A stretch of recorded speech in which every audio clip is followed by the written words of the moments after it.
Halo, perkenalkan nama saya Rigel, NIM 17606007, kelas B, semester 6 dan program studi pendidikan sosiologi. Nah, pada kesempatan kali ini saya akan membahas mata kuliah saya, yaitu Sosiologi Ekonomi dengan dosen pengampu Nismawati SPD MPD. Sebelum membahas mengenai sosiologi ekonomi, adapun pokok pembahasan yang akan kita bahas pada saat ini, yang pertama, pengertian sosiologi ekonomi, yang kedua, sejarah perkembangan sosiologi ekonomi, yang ketiga, pengertian sosiologi ekonomi menurut para ahli, yang keempat, ruang lingkup sosiologi ekonomi, yang kelima, bagian-bagian ruang lingkup sosiologi ekonomi, dan yang keenam, tokoh dan teori sosiologi ekonomi, dan yang terakhir, contoh kajian dalam sosiologi ekonomi. Kita masuk pada pembahasan yang pertama, yaitu pengertian sosiologi ekonomi. Istilah dalam sosiologi ekonomi ini terdiri dari sosiologi dan ekonomi.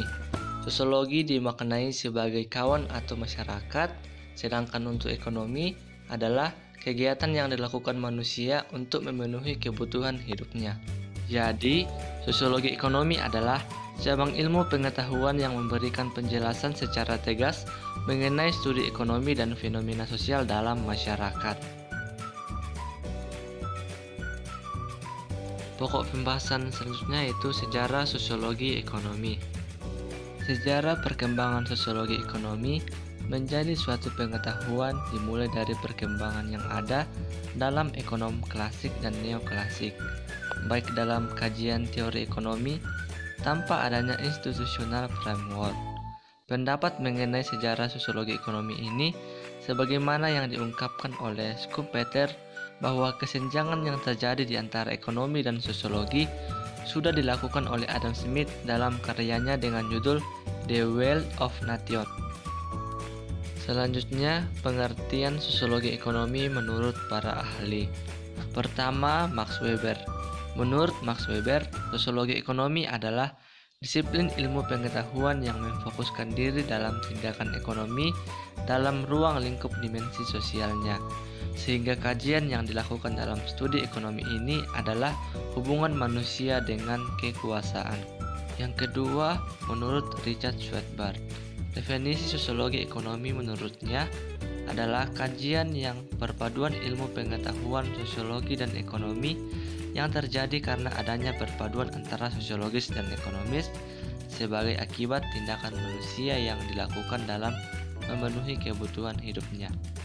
Yang ketiga, menurut Dadang Supardan, pengertian sosiologi ekonomi adalah kegiatan ekonomi yang memberikan penjelasan mengenai cara masyarakat dalam memenuhi kebutuhan hidup yang dilakukannya.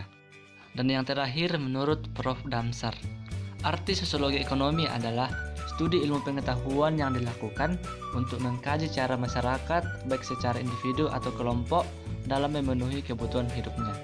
Nah, definisi ini merujuk pada kenyataan bahwa kehidupan manusia tidak pernah lepas dari kebutuhan. Selanjutnya kita masuk pada ruang lingkup sosiologi ekonomi. Ruang lingkup sosiologi ekonomi yang pertama yaitu masyarakat dan perilaku sosial. Perilaku sosial masyarakat memang tidak bisa terpisahkan dari kegiatan ekonomi. Contohnya bisa kita lihat dalam kehidupan kita sehari-hari, di mana masyarakat yang merasa kekurangan uang, ia akan meminjam kepada temannya, kepada sahabat, kepada tetangga, kepada saudara, bahkan bisa meminjam di bank. Yang kedua adalah perilaku dan interaksi kelompok terhadap para anggotanya. Perilaku dan interaksi sosial menjadi salah satu fokus dalam sosiologi ekonomi.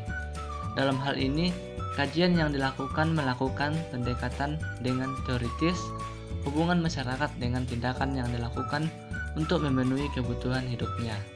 Misalnya dalam kehidupan kita sehari-hari, kita tidak bisa hidup seorang diri. Kita diciptakan sebagai makhluk sosial, artinya kita diciptakan untuk saling melengkapi satu dengan yang lain.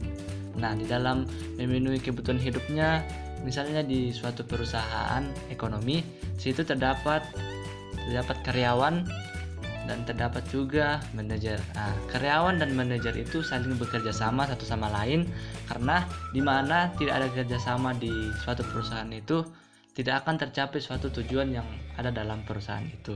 Nah, intinya yang dibutuhkan di sini adalah interaksi dan kerjasama antar tim. Karena salah satu kunci keberhasilan dalam suatu perusahaan adalah kerjasama antar tim. Selanjutnya, bagian-bagian ruang lingkup dari sosiologi ekonomi. Pertama, sosiologi pedesaan. Kedua, sosiologi industri. Ketiga, sosiologi medis atau sosiologi kesehatan.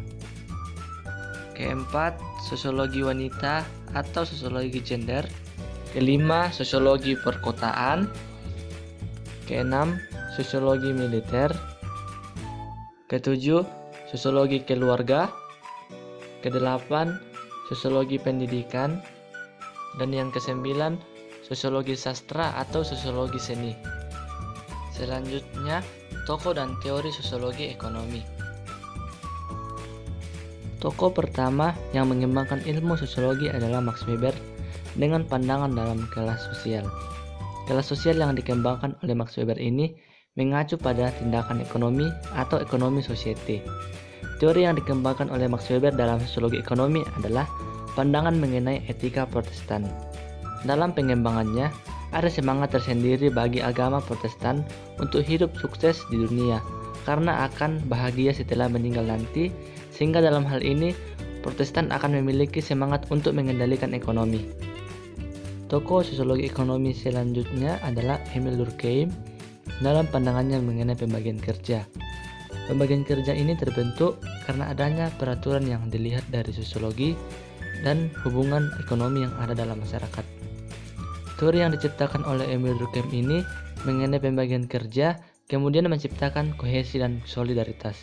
Solidaritas dalam pandangannya terdiri dari dua bentuk, yaitu solidaritas mekanis dan solidaritas organis. Yang terakhir, Joseph Schumpeter. Pengembangan tokoh sosiologi ekonomi Joseph Schumpeter hakikatnya dilakukan dengan menjelaskan tentang kapitalisme. Joseph Schumpeter berpendapat bahwa sistem perekonomian kapitalis adalah sistem perekonomian terbaik untuk manusia modern. Nah, teori sosiologi ekonomi yang dikembangkan oleh Joseph Schumpeter ini setidaknya memberikan gambaran mengenai sistem kapitalisme yang diciptakan oleh Karl Marx. Akan tetapi, ia menilai kemudian kunci daripada kapitalisme adalah inovasi yang dilakukan oleh inovator atau pelaku usaha. Contoh kajian dalam sosiologi ekonomi adalah kajian mengenai hubungan bos dan karyawan yang ada di perusahaan. Kajian ini bisa kita analisa sebagai pembagian kelas sosial. Hubungan antara bos dan karyawan seolah-olah memberikan penjelasan mengenai adanya keteraturan sosial yang tidak tertulis dalam hubungan individu dengan individu lainnya. Selain itu, dapat juga kita lihat bahwa dalam kasus ini ada pembagian kerja yang mengatur dan mengelola kewajiban serta tanggung jawab yang diberikan. Jadi, dalam menganalisa sosiologi ekonomi, contoh ini bisa kita jadikan sebagai pedoman antara hubungan sosial dan perekonomian. Demikianlah materi sosiologi ekonomi yang boleh saya paparkan pada saat ini.